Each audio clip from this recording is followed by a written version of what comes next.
Ladies and gentlemen.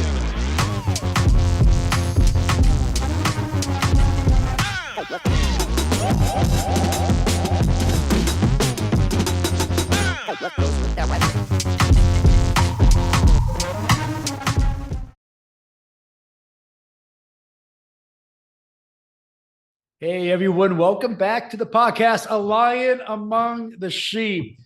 Guys, Merry Christmas, Happy Hanukkah, Happy Holidays. We're doing this on Christmas Eve. And I know Coach Jamie, how are you, Coach Jamie? Hey, I'm doing great. Happy holidays to you, Scott. Thank you, thank you.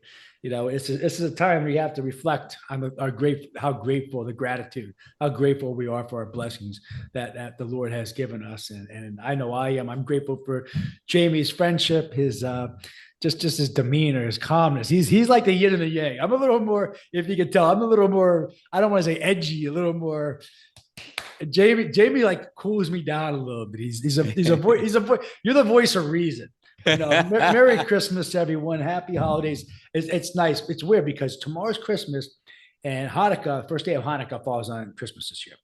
And it's only happened like the last 4 times in the last 125 years for that to happen. So it hasn't happened, I think, in 3 decades. So I have a lot of friends who are of the Jewish faith. Happy Hanukkah. I've got other, Islamic people who are friends of mine. So happy holidays, everyone. Absolutely, man. Happy holidays to everyone. And listen, this is, we were talking about a podcast today. This is going to be, and I don't know this, Jamie is worked with NIL, name and likeness, and a lot of work in the transfer portal. Anybody who's not familiar with the transfer portal, you must be living under a rock. No, I'm just kidding, because it has to do with any collegiate athlete.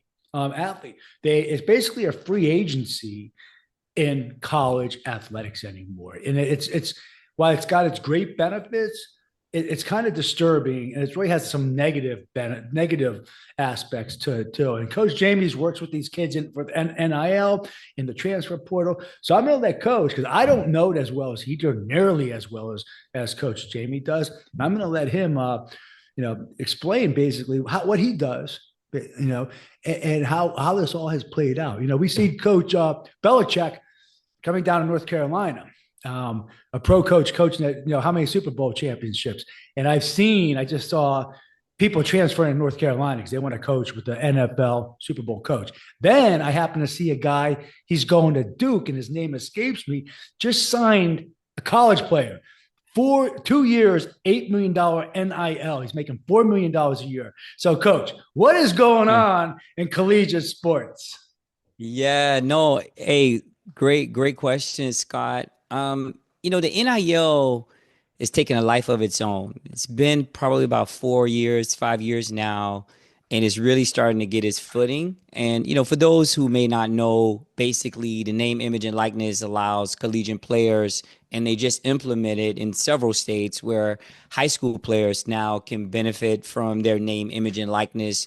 And that basically means through endorsements, sponsorships, and brands that they can actually be compensated for their name, image, and likeness. So some of the key things that I think that drives the top tier brands and companies to get involved is that these athletes in their respective sports, they have social media.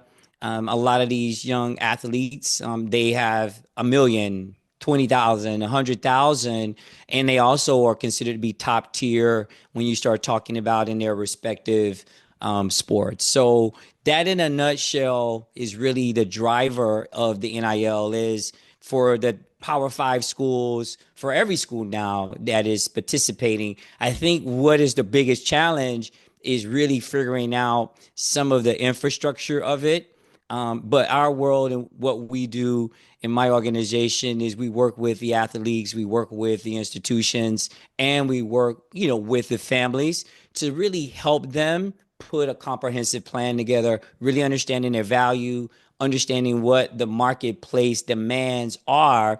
And I think for a lot of athletes, particularly when this is still so new, the responsibility you have as an NIL recipient and what that requires. And so it all varies, but I think it's a very fascinating world we're in now. And it's exciting, but at the same time, I think just like anything, you want to have a good understanding of the facts and how things work. So as a young athlete, you can maximize your earning potential and, put yourself in a great position. What's interesting, Jamie, is we went to not paying college athletes at all. I just told a scholarship to some will say overpaying them for work that they haven't even done, come out of high school. Where where did that pendulum swing? I mean, we went from nothing, and I know, to me, you've been involved in it, so it hasn't been Mm. overnight. There's been a Right. groundswell, so to speak. But to the person who's out there watching, it went from scholarships to now making millions of dollars a year. When did that start? When and how did that start transpiring? Yeah, so the O'Bannon brothers both played for UCLA, and if I'm not mistaken, this was maybe the early 2000s, and they filed a class action lawsuit out in California. So that's how it kind of originated, where they were petitioning that their jerseys, um, hoodies, and all types of apparel was being sold and they were not benefiting from it. And that if they did get compensated, it would automatically make them ineligible because of the NCAA, policies and rules. So And they that were being, going back you can't get any money from your participating in at college that time, sports. at that time, at Can't that be time. reimbursed, compensated. Okay. Right. And as us both, participating in sports, um, it's always been a slippery slope. I can say this in how before the NIL, we all kind of know that there always have been somewhat of an NIL. It just wasn't necessarily um, everybody was aware of it, right? Because there's always been a part of that, particularly in big time athletics. I think it goes back from in the early parts of sports where kids who were highly desirable kids that had great talent, good things typically would happen for them. And so, that this to me is really trying to say to the NCAA that they had some opportunities before this became what it is now to put some things in infrastructure to really benefit the athletes. Like it's hard to imagine doing the NCAA tournament where coaches are making $5-7 million at Power Five schools, and then you have the NCAA with the tournament making billions of dollars, and athletes in their respective sports Right. aren't making anything. So I think it was like I leveraged. Well, I won't say leverage, but I used the Blockbuster Netflix. Right, Blockbuster took things for granted. They did not take aggressive action to be ahead of what the future was going to unfold. They just kind of, well, we'll always do it this way. And anytime something happens, and unfortunately for them, this thing is turned full circle, and now they have no control over it because of a lack of taking corrective action to say, Right. hey, let's try to figure out some way that would allow athletes to be compensated so that we're making billions of dollars. And that's just in a nutshell. I mean, it's Okay. far more sophisticated, complicated than that, but that's in essence what has happened. And hey, they just lost another counter court case where they were trying to somehow somehow change some of the ways that kids were being compensated and how that all works. But once the train starts going, it's almost like it's no turning back at this Yeah. point, Yeah. right? Yeah. So that's kind of what led to it. And then now, if you think about it, like high school kids can now participate in NIL, and I want to say it's at least 12 to 15 states that have made it legal, and kids will not use their eligibility if they have a brand deal from one of the many brands that wants to provide them an NIL deal. So let me ask you this: we have NIL. Kids are making money. Where is this money coming from? I mean, what's the source of Yeah. this money? Is it Adidas, Nikes, Babolat and tennis, Wilson, or is it the school itself for backers, financial backers of University of Miami Yeah. or So the something? interesting thing that we have collectives, and the collectives could be either a nonprofit or for profit, but they're actually separate from the institution. And the collectives typically raise money through marketing, and really, it's really creating a community and saying to its alumni, to its fan base, like, hey, we want to be able to bring in the best talent we can, whether it's in football, basketball, soccer, baseball, whatever sport it is. And in order for us to do that, we're going to need your support. So if you look at the largest institutions in the ACC, if you look at even in the SEC and the other, power conferences, everyone has a collective because actually now that's really the only way you can compete. If you look at the schools, especially now in college football, we're in a big part of the playoffs where they're trying this new format. If you look at those 12 schools that are currently in there, it wouldn't surprise me, and I'm pretty certain that they probably have some of the most capital driven collectives in all of college football. Because now, in order to get great players, you're going to have a collective that is helping you be able to attract those players to your program. So one thing that is not allowed, to answer your question, colleges cannot pay athletes directly. They cannot do that. So the collectives are in essence are really putting together those branding deals and raising that capital to be able to, make these offers to these athletes. So, okay. Now this is my former cross examination. I'm getting more got questions that Sure. come in my head. So, okay, these collectives are like an LLC basically. They're not the Yeah. university, but they're the university.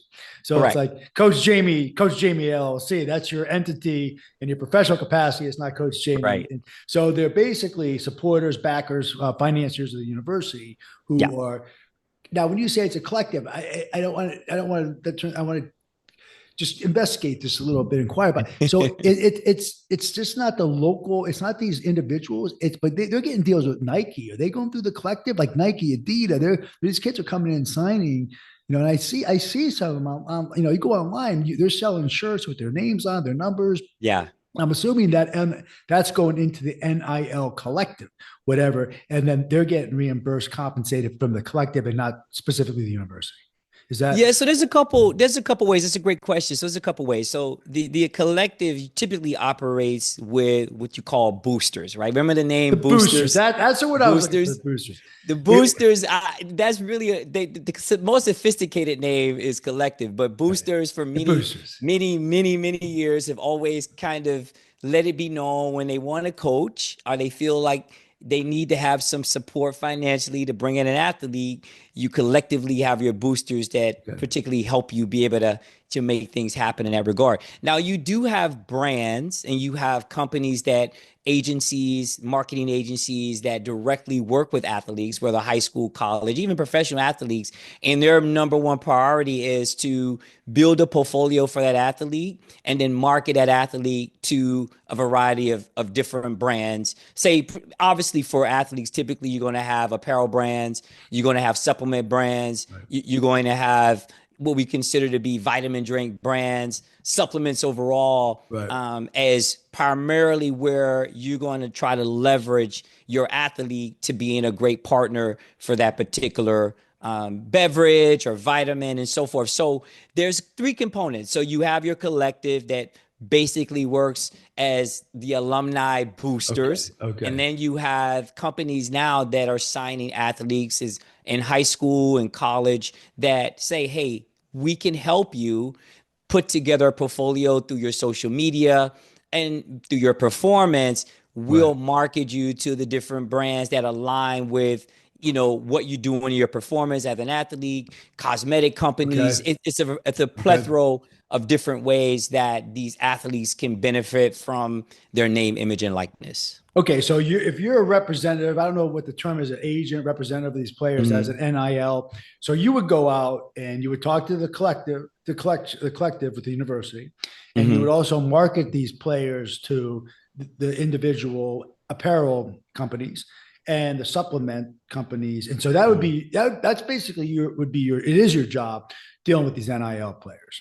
Yeah, Am I so we do a couple of things. So we focus on the data and analytics part of it. I think that, and that's a big part of it. But in our model, we're more on the institution and helping them really understand the policies and procedures. And then two, it is a massive portal, as we kind of talked about offline. right, right, But then the part of it is that not all athletes are created equal. right, Some athletes' value are going to be different than others.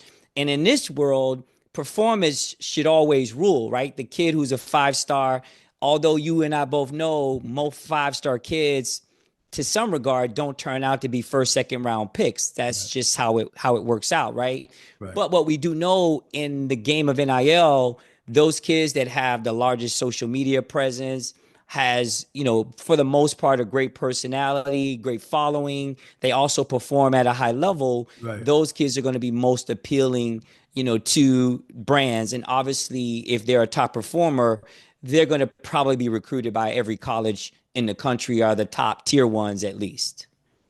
So absolutely, they're in by 5 stars don't always translate being NFL players. And what I see, and maybe you could comment on this, is it's like a double-edged sword. I would think if I'm a high school kid coming out or a college kid making millions of dollars, these college kids are making more money than Yeah. some of the vets in the NFL. So I mean, it seems like it would take away from their incentive.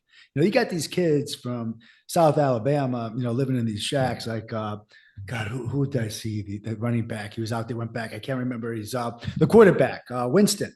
I don't know if you saw him Oh, from.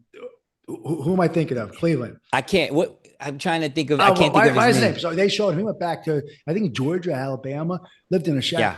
Lived in a shack with like 8 brothers Yeah. in one room, and he didn't have the NIL stuff. This was an incentive for him to kick ass, bust his Yeah. butt every day to get out of that. Like the Williams Right. sisters, they were in, they were in Compton. They were in the Right. hood every day to play Right. tennis. They're getting Right. beat up. If you've seen the movie, you read it's on, and that Right. was an incentive for them to play harder, to play tougher, and get out. But where Right. does it take away from the incentive for these young men and women who all of a sudden get millions of dollars and they've already lived a glamorous lifestyle in college? And Yeah. just Yeah. what's your take? So it's an interesting dynamic with that. So the most important thing that I believe that is most important is how and who are surrounding these young athletes.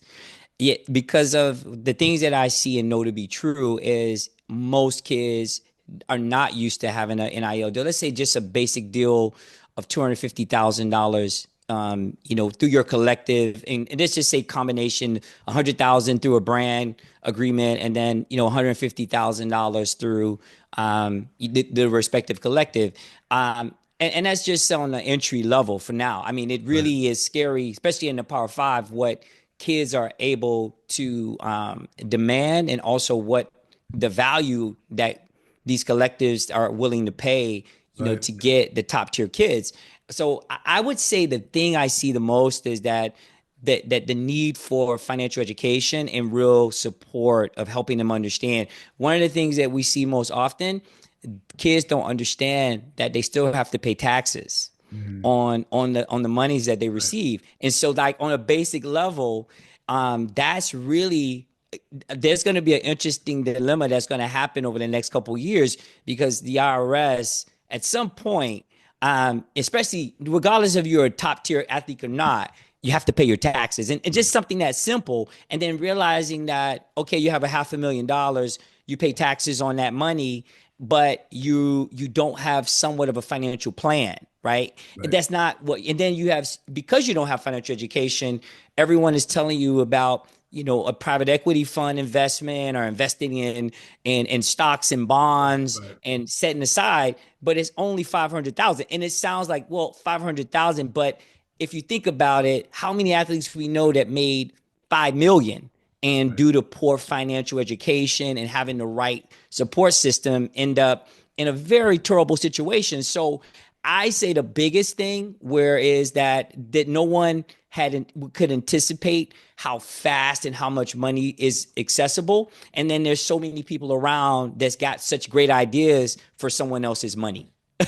Oh no, you're absolutely right about the players who have made tens of millions of Yeah, dollars and are bankrupt, yeah, living on the streets, yeah, homeless. But no, that's got to be, and that's got to be a very difficult road to navigate for you as a representative, as an agent for these kids. So I'm sure the parents have their input, good or bad, and they know what's best for my child. Have you seen the difficulties in dealing with parents, Ye- in directing them in ye- the right path? Yeah, so the first thing we don't like from for us in our organization, we don't say we're agents. So Right. we So what's the provide terminology? Yeah, so Representatives? for us, typically we say we provide marketing, branding, and policy and financial education for athletes and for institutions, and helping them with how to think about what you're doing financially, particularly, and then how to really assess. And how this points to your question that you mentioned, going to an institution shouldn't be just going where you're going to get the most money, but it should be based on what are your long-term goal? Because unfortunately, we see kids who they may be at another school, and there's things that happen, right? Where kids didn't have the luxury, they just may not fit into the system, Right, and right, they may be better at a different system and a different culture. right. However, we see kids transferring from their freshman year every year, right? And it just can't be the coach. And I understand it, having the ability to go and figure out where you fit in.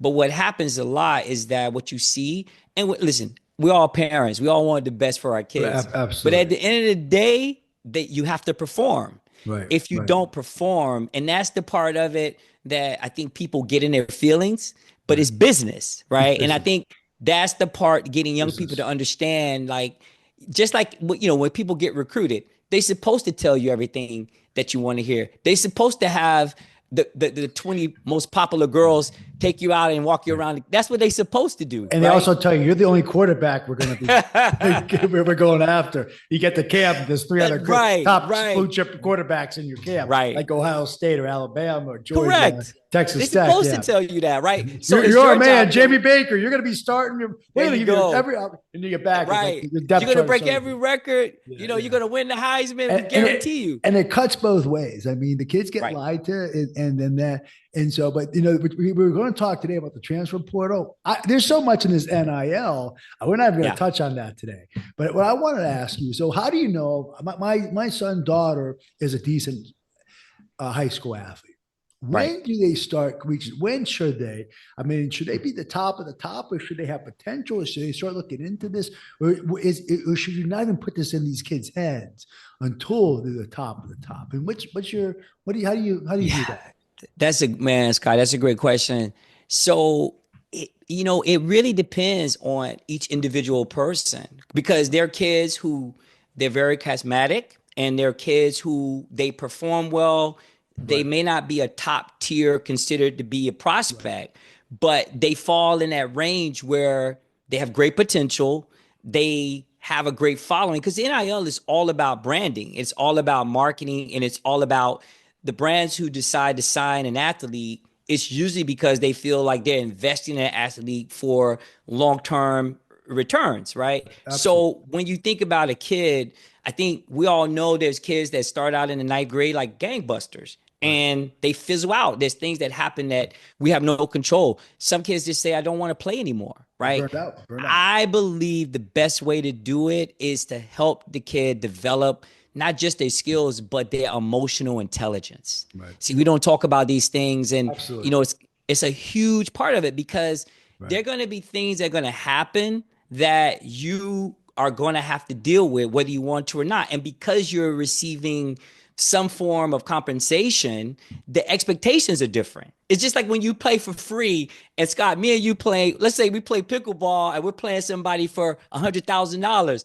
The way you're going to approach that is going to be a lot different if you just play and we go get a beverage or a Gatorade after the game, right? You know what? So it's It's the same absolutely. thing. And I think that's the part that's educating parents and helping them really understand and the athlete of what it really takes to really put yourself in a position to receive NIL opportunities. Yeah, there's local NIL opportunities, but what I see a lot, kids who and we, like I said, we all have kids. We all want our kids to be the best, but it's really hard to assess a kid if you haven't really been in the trenches yourself before, Right. It's hard. right? I think it's really And difficult what because you these don't know kids, what you don't know, right? you know what these kids are So, going and through. if somebody's played professionally, they do have an advantage over someone who has not. Yeah, That their absolutely. opinion does have more value.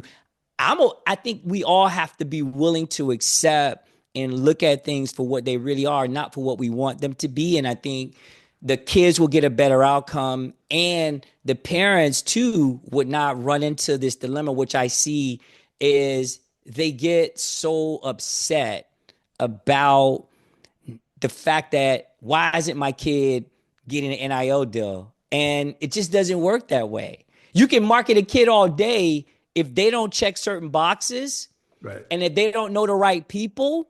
And we don't teach this stuff. We don't teach kids about relationships and those things that really matter. And we don't develop their interpersonal skills too.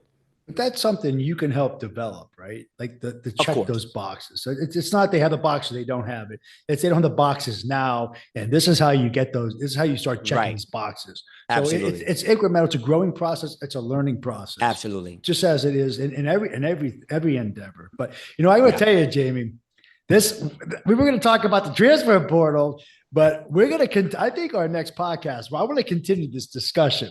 And Yeah. I know a lot of people, I've told them about the NIL we're going to do when they're like, I can't wait. And now I know why, because we speak, you and I talk about it, but there's so much. It's so much. There's so much. Yeah. It's not just NIL. This is what you do. This is how you do. You sign here on the dotted line and you go. No. It's so involved. And you know what?